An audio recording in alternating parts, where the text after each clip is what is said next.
Au nom d'Allah, le tout miséricordieux, le très miséricordieux. Assalamu alaykum wa rahmatullahi wa barakatuh. Bismillah wa salatu wa salamu. Ala Rasulillah, le lundi, le jour des commencements. Mon frère, ma sœur, si tu écoutes ces paroles en ce lundi, sache une chose dès maintenant. Ce n'est pas un hasard. Il y a des jours qui passent, et il y a des jours qui portent un poids invisible. Le lundi fait partie de cela. Ce n'est pas un jour ordinaire dans le calendrier d'Allah. C'est le jour où le prophète est né. C'est le jour où la révélation a commencé à descendre sur un cœur humain. C'est le jour où les actions sont élevées vers le ciel. Et pourtant, c'est souvent le jour où l'âme est la plus lourde. Le lundi, beaucoup se lèvent fatigués avant même d'avoir commencé. Le lundi, certains traînent des inquiétudes de la semaine passée. Le lundi, des portes semblent fermées avant même d'avoir été frappées. Le lundi, le cœur hésite. Est-ce que je dois encore espérer ou simplement supporter? Si tu ressens cela, ne ferme pas cette vidéo. Reste. Car parfois, Allah ne change pas ta situation immédiatement. Il commence par te parler. En ce premier lundi de l'année 2026, Allah t'a conduit ici pour une raison précise. Rappeler à ton cœur que rien n'est définitivement fermé pour celui qui détient toutes les clés. Peut-être que tu arrives ici avec une fatigue que personne ne voit. Peut-être avec une demande qui tarde depuis trop longtemps. Peut-être avec une porte qui s'est fermée brutalement, un travail, une relation, une opportunité, une paix intérieure. Mais écoute bien ceci, lentement. Les portes ne se ferment jamais par hasard quand Allah est ton Seigneur. Certaines portes se ferment pour te protéger, d'autres se ferment pour t'enseigner, d'autres encore se ferment pour t'amener à une porte plus haute que tu n'aurais jamais cherchée autrement. Le lundi est le jour des recommencements cachés, même quand rien ne semble nouveau. C'est le jour où Allah regarde tes intentions avant tes résultats. C'est le jour où un cœur sincère peut peser plus lourd qu'une semaine entière d'action. Alors avant d'aller plus loin, si tu veux que ce rappel t'accompagne chaque semaine, abonne-toi et écris simplement en commentaire un mot qui te ressemble aujourd'hui, espoir, patience ou même Ya Allah. Pas pour les autres, pour ton propre cœur. Et si en écoutant ces paroles, une personne te vient à l'esprit, quelqu'un qui commence ses lundis avec un cœur lourd, partage cette vidéo avec elle. Peut-être qu'Allah l'attendait ici aussi. Reste jusqu'à la fin. Ne quitte pas maintenant. Car une surprise spirituelle t'attend à la fin de ce rappel. Une chose que peu de gens prennent le temps d'écouter, mais qui peut transformer la façon dont tu commences tes semaines. Le lundi est souvent vu comme un fardeau. Mais dans la sagesse divine, il est une porte. Une porte vers une intention renouvelée. Une porte vers un cœur réaligné. Une porte vers une confiance que tu croyais perdue. Allah n'a pas besoin que tu sois fort. Il attend que tu sois sincère. Et parfois, le premier pas vers une ouverture, c'est simplement de rester, d'écouter, et de laisser la parole d'Allah toucher là où personne d'autre n'a accès. Alors maintenant, pose ton cœur, respire, et avance avec nous. Ce lundi n'est peut-être pas ordinaire. Il pourrait être le commencement que tu n'attendais plus. Quand les portes se ferment, mais pas le ciel. Il y a des moments dans la vie où tout semble bloqué, pas lent, pas compliqué, bloqué. Tu avances puis tu t'arrêtes. Tu frappes, mais personne n'ouvre. Tu essaies encore, différemment, avec plus d'efforts, plus de patience. Et pourtant, le silence reste le même. Dans ces moments-là, le cœur commence à parler tout seul. Il murmure des questions que tu n'oses parfois même pas formuler à voix haute. Pourquoi moi? Pourquoi maintenant? Qu'est-ce que j'ai fait de mal? Tu fais des efforts visibles et invisibles. Des efforts que personne ne remarque, sauf Allah. Tu invoques parfois longuement, parfois en quelques mots étouffés. Tu patientes, non pas parce que c'est facile, mais parce que tu n'as plus que cela. Et pourtant, rien ne bouge. Les portes restent fermées, les réponses tardent, les signes semblent absents. C'est précisément là que beaucoup de cœurs se fatiguent. Pas parce qu'Allah est absent, mais parce que l'être humain oublie une vérité fondamentale. Les portes des créatures peuvent se fermer, mais la porte d'Allah ne se ferme jamais. Les humains ferment par peur, par intérêt, par incompréhension, par fatigue. Allah, lui, ne ferme jamais par injustice. Quand une porte se ferme dans ta vie, ce n'est jamais un acte isolé. C'est toujours relié à une sagesse, même si ton cœur ne la voit pas encore. Ce lundi est un rappel puissant. Allah agit quand il veut, comme il veut, et surtout au moment parfait, même si ce moment ne correspond pas à ton impatience. Le retard n'est pas toujours un refus. Parfois, le retard est une préparation. Allah ne te prive pas, il te façonne. Il y a des portes qui, si elles s'étaient ouvertes trop tôt, auraient détruit ton équilibre. Des choses que tu as demandées avec insistance et pour lesquelles ton cœur n'était pas encore prêt. Parfois, Allah ferme une porte extérieure pour t'obliger à ouvrir une porte intérieure. La porte de l'humilité, la porte de la sincérité, la porte de la dépendance totale envers lui. Observe-toi honnêtement. Combien de fois t'es-tu rapproché d'Allah dans les moments où tout allait bien? Et combien de fois t'es-tu prosterné sincèrement quand tout semblait bloqué? Les portes fermées ont un langage. Elles parlent à ceux qui écoutent avec le cœur. Elles disent « Reviens à moi, ralentis, purifie ton intention, ne cherche pas la solution avant de me chercher moi. » Ce lundi n'est pas venu pour t'écraser. Il est venu pour te réaligner. Les actions sont présentées à Allah ce jour-là.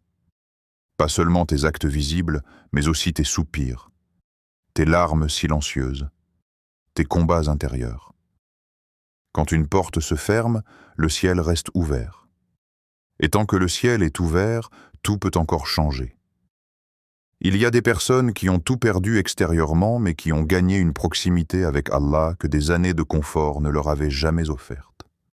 Et il y a des personnes à qui tout s'ouvre extérieurement, mais dont le cœur reste fermé. La vraie fermeture n'est pas matérielle. La vraie fermeture, c'est quand le cœur cesse d'espérer en Allah. Alors si tu es ici aujourd'hui, si tu écoutes ces mots en ce lundi, c'est que ton cœur n'est pas fermé. Il est peut-être fatigué, peut-être blessé, peut-être confus, mais il est encore vivant. Et tant qu'un cœur se tourne vers Allah, aucune situation n'est figée. Le pouvoir des noms d'Allah. Allah, dans sa miséricorde infinie, ne nous a jamais laissés sans clé. Il ne nous a pas simplement ordonné d'invoquer, il nous a appris comment invoquer. Il nous a donné ses noms, pas comme de simples mots à mémoriser, mais comme des portes de connaissance, des chemins de proximité, des clés spirituelles capables de transformer une situation. Chaque nom d'Allah est une lumière. Chaque nom révèle un aspect de sa perfection. Chaque nom est une réponse avant même la question. Quand tu dis un nom d'Allah avec conscience, tu n'appelles pas dans le vide.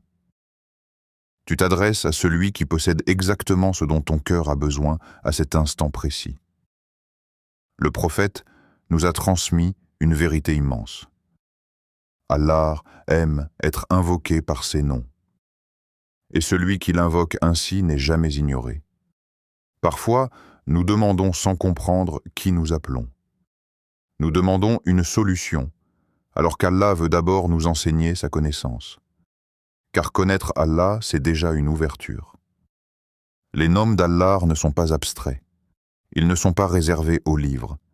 Ils sont faits pour être vécus, ressentis, appelés dans les moments où tout semble impossible.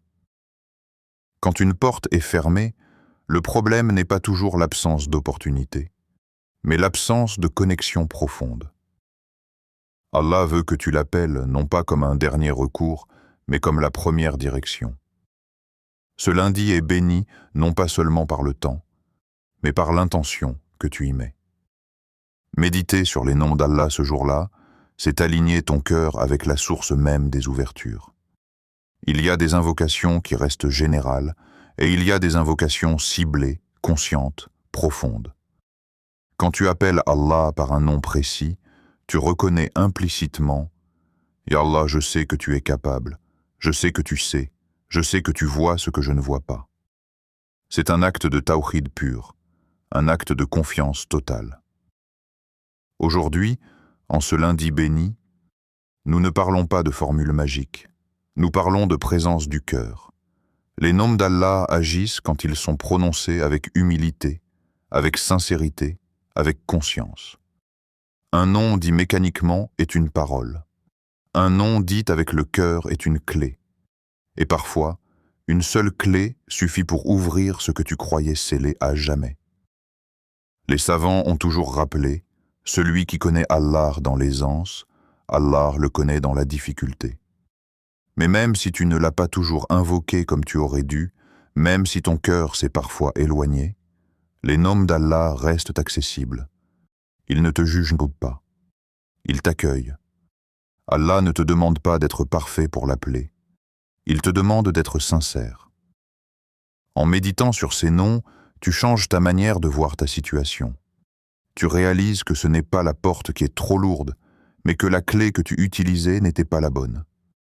Et aujourd'hui, Allah t'invite à reprendre les clés entre tes mains, pas dans la précipitation, pas dans le désespoir, mais dans la confiance silencieuse. Car celui qui t'a donné, ces noms ne t'a jamais abandonné. Lorsque tu regardes ta situation et que tu ne vois plus d'issue, cela ne signifie pas qu'il n'y en a pas. Cela signifie simplement que ton regard est limité. L'être humain voit avec ses expériences, ses peurs, ses échecs passés, ses calculs. Al-Fatah voit avec une science absolue, une sagesse parfaite et une miséricorde qui dépasse ta compréhension. Il voit des chemins que tu n'as jamais envisagés. Il voit des solutions qui ne passent pas par les mêmes portes que tu frappais. Il voit des ouvertures qui ne se manifestent pas forcément sous forme matérielle immédiate, mais qui changent d'abord ton cœur, ta vision et ta relation à lui. Et quand le cœur change, la réalité suit toujours, tôt ou tard. Al-Fatah ouvre les portes du risque, oui, mais il ouvre aussi les portes de la compréhension. Combien de personnes ont obtenu ce qu'elles demandaient sans jamais être apaisées? Et combien d'autres ont vu leur cœur s'ouvrir avant même que leur situation extérieure ne change?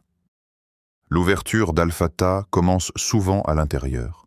Une clarté nouvelle, une patience renforcée, une confiance qui s'installe, une certitude silencieuse que même si tu ne vois pas encore la porte, elle existe déjà dans la science d'Allah. Cette ouverture intérieure est parfois plus précieuse que 1000 solutions visibles, car elle t'empêche de t'effondrer pendant l'attente. Il y a des portes qu'Allah ferme volontairement pour que tu cesses de frapper au mauvais endroit. Tu insistais peut-être sur une voie qui t'aurait éloigné de lui, qui aurait nourri ton ego, ou qui aurait abîmé ton cœur sans que tu t'en rendes compte. Alors Al-Fatah ferme, non pas pour te punir, mais pour te rediriger. Et tant que tu continues à voir la fermeture comme une injustice, tu souffres. Mais le jour où tu comprends que cette fermeture est une orientation, la douleur se transforme en soumission apaisée. Al-Fatah ne retire jamais une chose sans en préparer une meilleure, même si le délai entre les deux te paraît insupportable. Ce nom te rappelle aussi une vérité essentielle. Ce n'est pas ta force qui ouvre les portes, ce n'est pas ton intelligence seule, ce n'est pas ton réseau, ni même ton mérite. Ce sont des moyens, mais le véritable ouverture vient d'Allah. Et quand Allah ouvre, personne ne peut fermer. Quand il décide qu'une porte s'ouvre, les obstacles se déplacent, les cœurs changent, les circonstances s'alignent d'une manière que tu n'aurais jamais pu organiser. C'est pour cela que ce nom apaise profondément le croyant. Il lui enlève le poids de vouloir tout contrôler. Dire « Ya Fata » n'est pas une formule mécanique. C'est reconnaître ton incapacité et sa toute-puissance. C'est dire « Ya Allah, je n'ai plus de stratégie, plus de plan caché, plus de force à afficher. J'ai seulement besoin que tu ouvres ce que je ne peux pas ouvrir moi-même. » Et cette reconnaissance est déjà une ouverture en soi. Beaucoup de cœurs restent bloqués, non pas parce qu'Allah refuse d'ouvrir, mais parce qu'ils n'ont pas encore accepté de lâcher prise. Quand tu invoques Al-Fattar le lundi, jour où les actions sont élevées, tu places ton besoin directement sous le regard d'Allah. Tu lui montres que tu n'attends pas seulement une solution rapide, mais une ouverture bénie qui ne te détourne pas de lui après coup. Et Allah aime celui qui demande avec conscience, avec adab, avec humilité. Al-Fattar ouvre parfois lentement, parfois soudainement, mais toujours parfaitement. Et quand l'ouverture arrive, tu réalises que même l'attente faisait partie du cadeau. Le deuxième nom, Ar-Razzaq, Ar-Razzaq, Ar-Razzaq. Ce nom est souvent réduit, à tort, à l'argent et aux biens matériels, alors qu'il englobe tout ce qui permet à une créature de tenir debout, intérieurement et extérieurement. Ar-Razzaq est celui qui donne le risque visible et invisible, celui qui nourrit le corps mais aussi le cœur, celui qui accorde les moyens matériels mais aussi la tranquillité d'âme, la stabilité émotionnelle et la confiance profonde. Comprendre Ar-Razzaq, c'est sortir d'une vision étroite du risque et entrer dans une compréhension plus vaste de la générosité d'Allah. Il y a des portes fermées qui font plus mal que d'autres, parce qu'elles touchent à la subsistance. Le travail qui n'arrive pas, les dettes qui s'accumulent, les responsabilités qui pèsent, la peur de ne pas pouvoir subvenir aux besoins de ceux que tu aimes. Ces inquiétudes ne sont pas un manque de foi, elles sont humaines. Mais ce qui fait la différence entre l'angoisse destructrice et la patience apaisée, c'est à qui tu rattaches ton risque. Si ton cœur croit que ton risque dépend uniquement de ton effort, alors chaque obstacle devient une menace. Mais si ton cœur s'ancre dans Ar-Razzaq, alors même l'épreuve devient supportable. Ar-Razzaq te rappelle que ton effort est demandé, mais que le résultat appartient à Allah. Tu travailles, tu cherches, tu te lèves tôt, tu frappes aux portes, mais tu sais au fond de toi que rien ne t'atteindra si Allah. Et parfois, Allah retient une augmentation matérielle pour te protéger d'une augmentation d'attachement qui aurait éloigné ton cœur de lui. Le risque n'est pas seulement ce que tu reçois, c'est aussi ce qui te suffit. Et Ar-Razzaq, c'est mieux que toi ce qui te suffit réellement. Tu demandes peut-être une somme, un poste, une stabilité précise, mais Allah regarde ce que cela ferait à ton cœur, à ta foi, à ta relation avec lui. Et quand il retarde, ce n'est pas parce qu'il est avare, mais parce qu'il est sage. Il te prépare, il te purifie. Il t'enseigne la reliance avant l'abondance. Invoquer Ar-Razzaq le lundi, c'est déposer ton inquiétude financière entre les mains de celui qui distribue sans compter. C'est dire « Ya Allah, je fais ma part, mais je refuse que mon cœur soit prisonnier de la peur du manque. » C'est reconnaître que ton risque te cherchera même si tu essaies de le fuir, et qu'il ne te manquera jamais ce qu'Allah t'a destiné. Cette conviction apaise l'âme et redonne de la dignité aux croyants. Ar-Razzaq nourrit aussi la confiance, et un cœur confiant attire des ouvertures que la peur repousse. Quand tu avances avec la certitude qu'Allah pourvoit, tu changes inconsciemment ton attitude, ton langage, ton énergie intérieure. Tu ne mendies plus l'acceptation, tu ne te dévalorises plus, tu ne te brises plus intérieurement pour obtenir quelque chose. Tu fais les causes avec respect et tu attends le décret avec patience. Et souvent, Allah ouvre à ce moment-là, quand ton cœur est enfin libre du désespoir. Dire « Ya Razzaq » accorde-moi un risque pur, large et béni, est une invocation complète. Pur, pour qu'il ne t'éloigne pas d'Allah.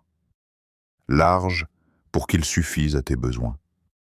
Béni, pour qu'il porte du bien même s'il est peu. Et quand cette invocation sort d'un cœur conscient, elle devient une clé puissante.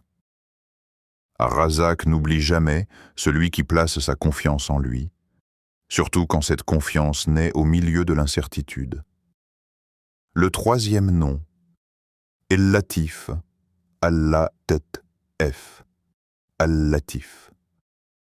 Ce nom touche une zone du cœur que peu de rappels atteignent, parce qu'il parle d'un agir divin qui ne se voit pas toujours, qui ne fait pas de bruit, qui ne s'impose pas par la force mais qui transforme profondément.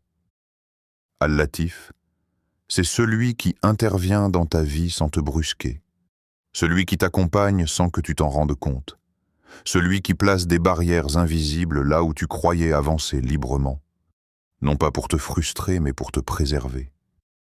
Beaucoup de croyants cherchent les ouvertures spectaculaires, les signes évidents, les changements soudains, alors qu'Al-Latif agit souvent dans le silence, dans le détail, dans le détour qui t'agace sur le moment, mais qui te sauve sur le long terme. Comprendre ce nom, c'est accepter que tout ce qui est doux n'est pas forcément perceptible immédiatement, et que tout ce qui fait mal n'est pas forcément une punition. Il arrive qu'Allah t'éloigne d'une chose que tu voulais sincèrement. Tu avais fait des plans, tu avais projeté ton avenir, tu avais attaché ton cœur à une issue précise. Puis, sans explication claire, tout s'est refermé. Sur le moment, tu as ressenti une incompréhension, parfois même une douleur profonde, parce que tu étais convaincu que cette porte était bonne pour toi. Al-Latif était déjà à l'œuvre.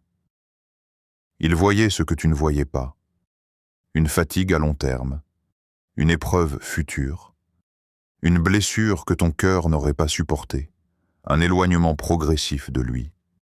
Alors il a agi avec douceur, non pas en te forçant brutalement, mais en laissant les circonstances faire leur travail. Et avec le temps, parfois des années plus tard, tu comprends que ce qui t'a été retiré était en réalité un fardeau déguisé. Al-Latif te protège même de toi-même. Il protège ton cœur de ses propres attachements excessifs, de ses espoirs mal placés, de ses désirs qui auraient fini par l'épuiser. Tu crois parfois savoir ce qui est bon pour toi, parce que tu vois une opportunité immédiate, une solution rapide, un soulagement apparent. Mais Allah regarde plus loin que l'instant présent. Il regarde l'état de ton cœur après l'obtention de cette chose. Il regarde si cette ouverture te rapprochera de lui ou si elle te rendra négligent, arrogant ou dépendant d'autre chose que lui. Et quand il choisit de ne pas ouvrir, ce n'est pas par dureté, c'est par une douceur que ton cœur ne sait pas encore reconnaître. Ce nom est particulièrement puissant pour les cœurs fatigués, ceux qui ont l'impression d'avoir été secoués par la vie sans ménagement.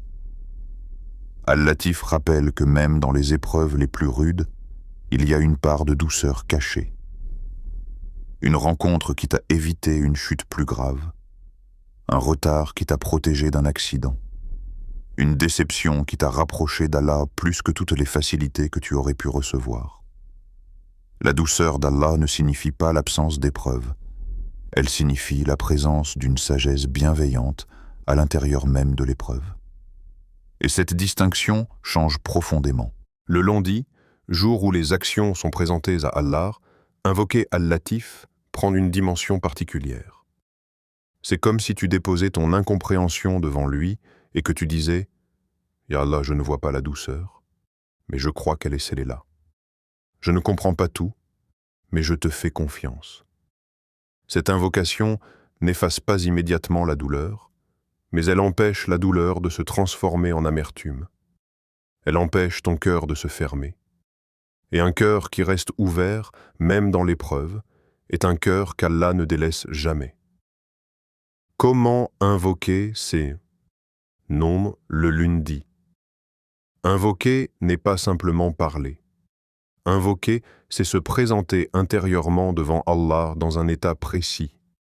Beaucoup de personnes prononcent des invocations sans ressentir de transformation, non pas parce que les paroles sont vides, mais parce que le cœur est absent. Cette partie n'est pas une méthode mécanique. Ce n'est pas une formule magique, c'est une invitation à créer un moment réel de connexion, surtout le lundi, jour où les actions sont élevées et où les intentions prennent un poids particulier. Invoquer Al-Fattah, Ar-Razzaq et Al-Latif ce jour-là, c'est aligner ton besoin avec la sagesse d'Allah, sans précipitation et sans exigence. Choisir un moment calme est essentiel, non pas parce qu'Allah n'entendrait pas ailleurs, mais parce que ton cœur, lui, a besoin de silence pour s'ouvrir. Après Fajr, lorsque le monde dort encore et que l'âme est plus réceptive, ou dans un instant de solitude où tu peux respirer sans être observé, sans jouer un rôle, sans expliquer quoi que ce soit, à qui que ce soit. Ce moment n'a pas besoin d'être long, il a besoin d'être sincère. Poser ta main sur ton cœur n'est pas un geste symbolique vide, c'est un rappel physique que l'invocation commence à l'intérieur, là où se logent la peur, l'espoir, la fatigue et la confiance. Respirer lentement avant d'invoquer permet à ton corps de se calmer et à ton esprit de se recentrer. Beaucoup de cœurs sont tendus, pressés, agités, même dans l'adoration. Prendre quelques secondes pour respirer, c'est dire à ton âme « Rien ne presse, Allah est là ». Ensuite, prononcer ces noms lentement, consciemment, au moins 11 fois, non pas comme une récitation rapide, mais comme un dialogue intérieur. Ya Fattah, pour reconnaître que tu ne contrôles pas tout. Ya Razzaq, pour déposer tes inquiétudes matérielles. Ya Latif, pour confier ce que tu ne comprends pas. Chaque nom répond à une zone précise de ton cœur, et les prononcer ensemble crée un équilibre entre espoir, confiance et apaisement. Terminer par ce que ton cœur porte est souvent la partie la plus difficile parce que cela demande de l'honnêteté. Pas des phrases bien construites, pas des demandes idéales, mais ce qui est réellement là. Une peur que tu n'oses pas avouer, une lassitude que tu caches, une attente qui te pèse. Allah entend même ce que tu n'arrives pas à formuler, même ce qui reste coincé dans ta poitrine sans trouver de mots. L'invocation n'est pas évaluée par sa beauté linguistique, mais par sa vérité intérieure. Et parfois, un soupir sincère vaut plus qu'un long discours appris. Invoquer ces noms le lundi, c'est aussi accepter que la réponse ne soit pas immédiate ni conforme à ton scénario. C'est laisser à Allah la liberté d'ouvrir comme il veut. Beaucoup de frustrations naissent de cette contradiction. Nous demandons à Allah tout en voulant contrôler la manière dont il doit répondre. Or, l'invocation authentique est un acte de confiance totale. Tu demandes, tu fais les causes, puis tu t'en remets à lui sans surveiller chaque détail comme si tu attendais un verdict. Cette posture intérieure libère énormément. Elle te permet de continuer à vivre, à agir, à avancer, sans être obsédé par l'issue. Avec le temps, si tu persévères dans cette invocation chaque lundi, tu remarqueras peut-être des changements subtils avant même les changements visibles. Une patience plus stable, une peur qui diminue, une clarté nouvelle dans tes décisions. Ce sont déjà des réponses. Allah commence souvent par réparer le cœur avant de transformer la situation, parce qu'un cœur réparé saura accueillir l'ouverture sans se perdre. Et quand l'ouverture arrivera, tu comprendras que ce moment d'invocation n'était pas une attente vide, mais une préparation profonde, silencieuse et parfaitement orchestrée par celui qui sait ce dont ton cœur a réellement besoin. Si la porte reste fermée. Il arrive parfois que, malgré l'invocation, malgré la sincérité, malgré les larmes silencieuses et les mains levées, la porte ne s'ouvre pas immédiatement. Et c'est souvent à ce moment précis que le cœur du croyant est mis à l'épreuve la plus subtile. Non pas l'épreuve du manque, mais l'épreuve de la confiance. Si après l'invocation, si après avoir appelé Al-Fattah, si après avoir confié ton besoin à Ar-Razzaq, si après t'être remise à la douceur d'Al-Latif, La situation ne change pas tout de suite. Ne doute pas. Ne doute pas. Un cœur qui se purifie d'attachements excessifs. Un cœur qui cesse de conditionner sa foi à la facilité. Un cœur qui comprend que l'attente n'est pas une perte de temps, mais une élévation silencieuse. Il y a des portes qu'Allah laisse fermer temporairement parce que, si elles s'ouvraient maintenant, elles te détourneraient de lui. Il y a des choses que tu demandes avec sincérité, mais que ton cœur accueillerait avec négligence. Et Allah aime trop ses serviteurs pour leur donner quelque chose qui les éloignerait de lui sans préparation.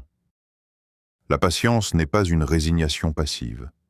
La patience est un acte de foi actif. C'est rester droit pendant que le décret s'écrit. C'est continuer à invoquer sans exiger. C'est avancer sans comprendre totalement, mais en faisant confiance. Le lundi est le jour des intentions. Et Allah regarde d'abord ton cœur avant de regarder tes résultats. Il regarde. Est-ce que tu invoques uniquement quand tu es bloqué, ou est-ce que tu continues même quand tu ne vois pas encore l'issue? Est-ce que tu fais confiance à son choix, ou seulement à ce qui correspond à ton désir immédiat? Beaucoup de portes se sont ouvertes dans l'histoire des croyants après une longue période de silence. Et quand elles se sont ouvertes, elles ont ouvert bien plus que ce qui était demandé. Parce qu'Allah ne donne pas à la hâte. Il donne avec baraka. Si la porte reste fermée, ne te dis pas « Allah m'a oublié ». Dis-toi plutôt « Allah est en train de m'éduquer ». Il t'apprend à ne pas mesurer sa générosité à la vitesse. Il t'apprend à l'adorer pour qui il est, non pour ce que tu reçois. Il t'apprend que parfois, l'attente est une réponse déguisée. Il y a des portes qui ne s'ouvrent que lorsque le cœur est prêt à ne pas s'y perdre. Alors en ce lundi, si tu ressens encore le poids de l'attente, ne ferme pas ton cœur. Ne te lasse pas de l'invocation. Ne laisse pas Shaitan transformer le retard en doute. Car tant que tu invoques, tant que tu espères, tant que tu te tournes vers Allah, le ciel est ouvert, même si la porte devant toi semble fermée. Ô Allah, toi qui es Al-Fattar, toi qui ouvres sans clé et sans condition, ouvre à ceux qui écoutent ces paroles les portes qu'ils croyaient à jamais fermées. Ouvre-leur les portes de la solution, les portes de la sérénité, les portes de la compréhension et de la confiance. Ô Allah, toi, qui es Ar-Razzaq, accorde-leur un risque pur, un risque suffisant, un risque qui apaise le cœur avant de remplir les mains. Préserve-les de la peur du manque et fais-leur goûter à la baraka, même dans ce qui est peu. Ô Allah, toi, qui es Al-Latif, agis avec ta douceur dans leur vie, même là où ils ne te voient pas encore. Adoucis leurs épreuves, protège-les de ce qui aurait pu les briser, et remplace leurs inquiétudes par la paix intérieure. Ya Allah, ne nous laisse pas repartir de ce lundi sans lumière dans nos cœurs, sans confiance renouvelée, sans espérance vivante. Ya Allah, accepte de nous ce que nous ne savons même pas exprimer. Amin. Une lundi peut tout changer. Mon frère, ma sœur, ne sous-estime jamais un lundi vécu avec Allah. Un lundi peut sembler ordinaire aux yeux du monde, mais il peut être extraordinaire dans le décret divin. Une seule invocation sincère, faite avec un cœur présent, peut changer la direction d'une semaine, d'un mois, parfois même d'une année entière. Si ce rappel a touché ton cœur, si tu as ressenti une paix, une émotion, ou même une larme discrète, ce n'est pas à cause des mots. C'est parce qu'Allah t'a parlé à travers ce rappel. Et quand Allah parle au cœur, c'est toujours pour le rapprocher de lui.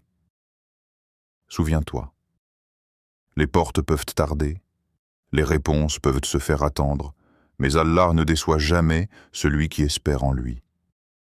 Abonne-toi à Voix du Tawhid, si toi aussi tu choisis une voix qui élève l'âme, plutôt qu'un bruit qui distrait le cœur. Like cette vidéo pour que ce rappel atteigne d'autres cœurs fatigués. Partage-la à quelqu'un qui traverse une porte fermée et qui a besoin de se rappeler que le ciel, lui est toujours ouvert. Et n'oublie jamais, en vérité, c'est par le rappel d'Allah que les cœurs s'apaisent.